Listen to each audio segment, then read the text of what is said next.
Oh, herzlich willkommen auf The Sunny Side. Wir sind Downtown Vancouver. Wir haben von unserer Family, wo wir gerade wohnen, super Tipps bekommen und von euch auf YouTube super Tipps bekommen, wo wir hingehen sollen. Und dann würde ich sagen, dann machen wir doch heute mal eine kleine Vancouver-Tipps-Tour mit unseren und euren Tipps zusammen. Also, los geht's.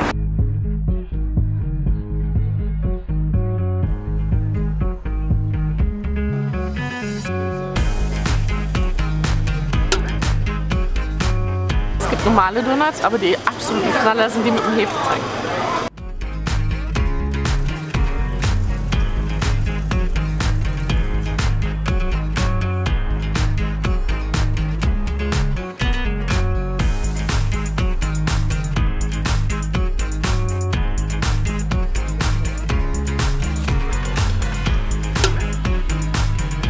Sieht fantastisch aus. Ich habe gleich die Finger in der Soße.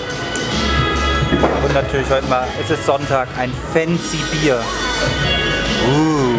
Nice Bierte.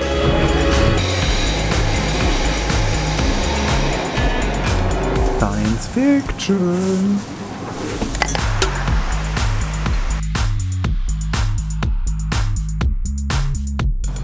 So, wir sind hier gerade auf der Main Street und hier gibt es super viele kleine Shops und geile Cafés und all so ein Krimskrams.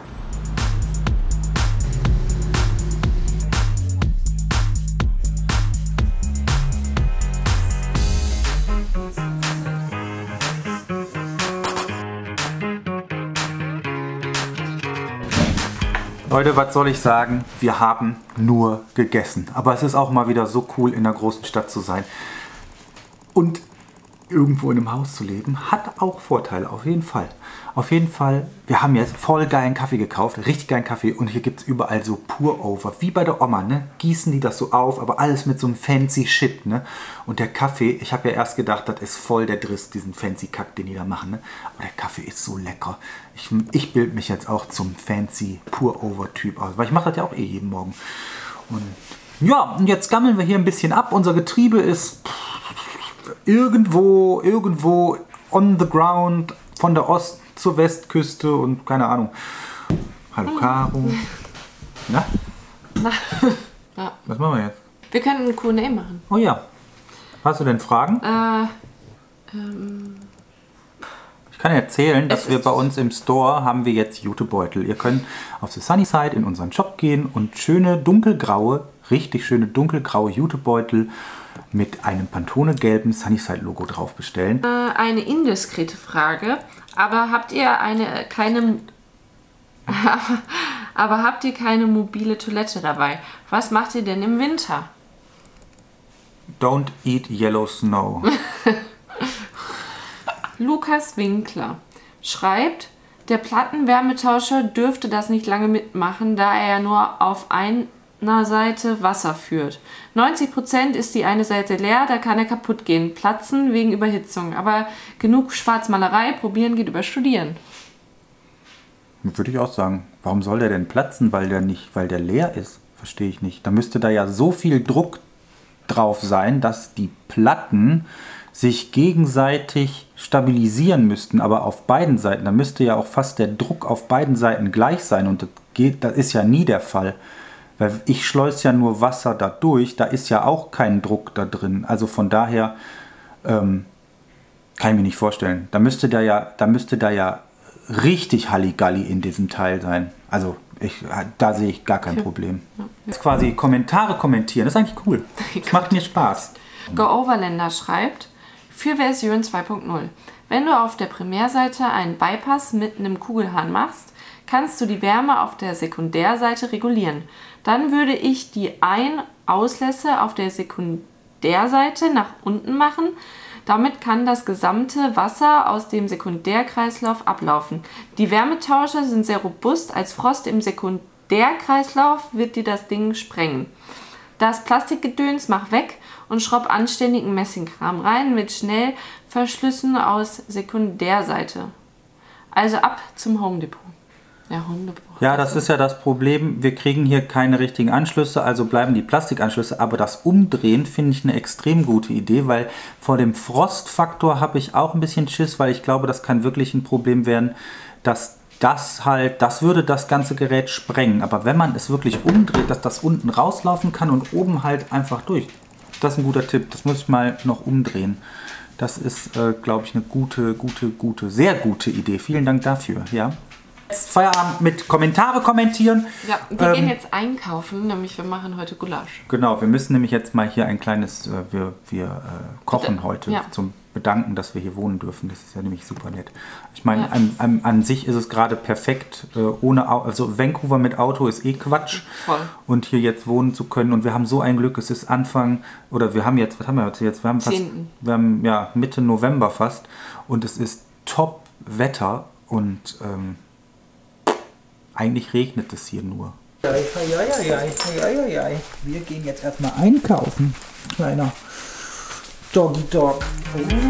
Ja.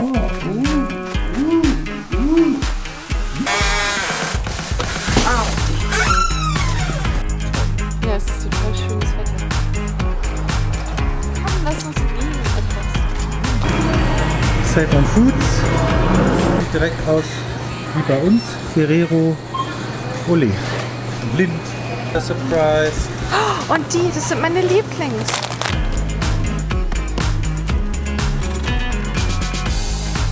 Warte mal.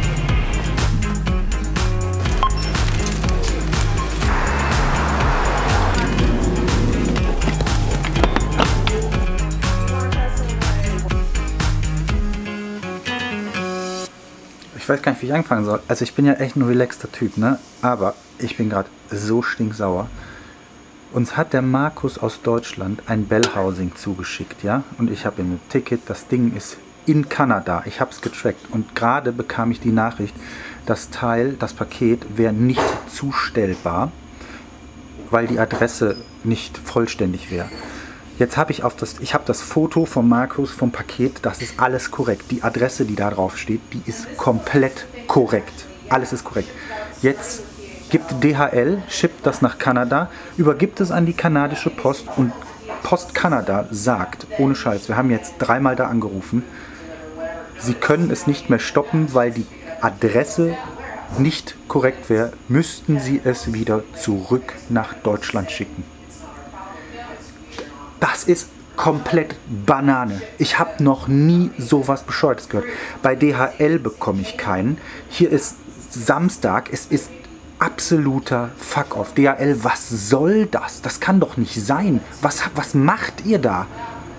Ohne Scheiß, das ist doch nicht euer Ernst. Ihr schickt ein Paket nach Kanada und in Kanada sagen sie, ich kann das Ding nicht lesen und wir müssen es jetzt nach Deutschland zurückschicken und dann müssen wir es wieder hier rüber schicken.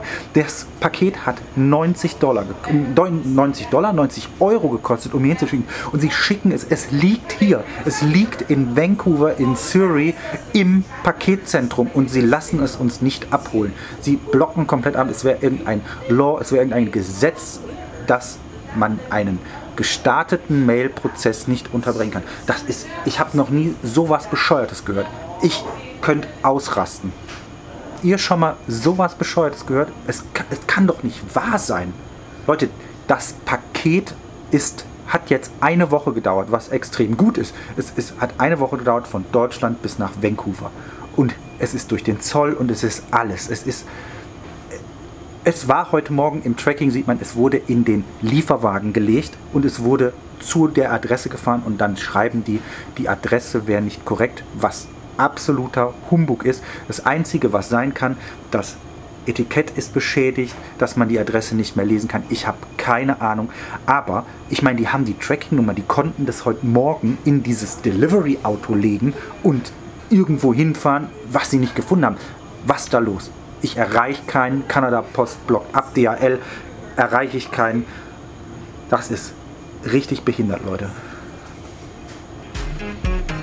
So, jetzt esse ich Gulasch. Ich bin stocksauer. Leute, es ist unbelievable.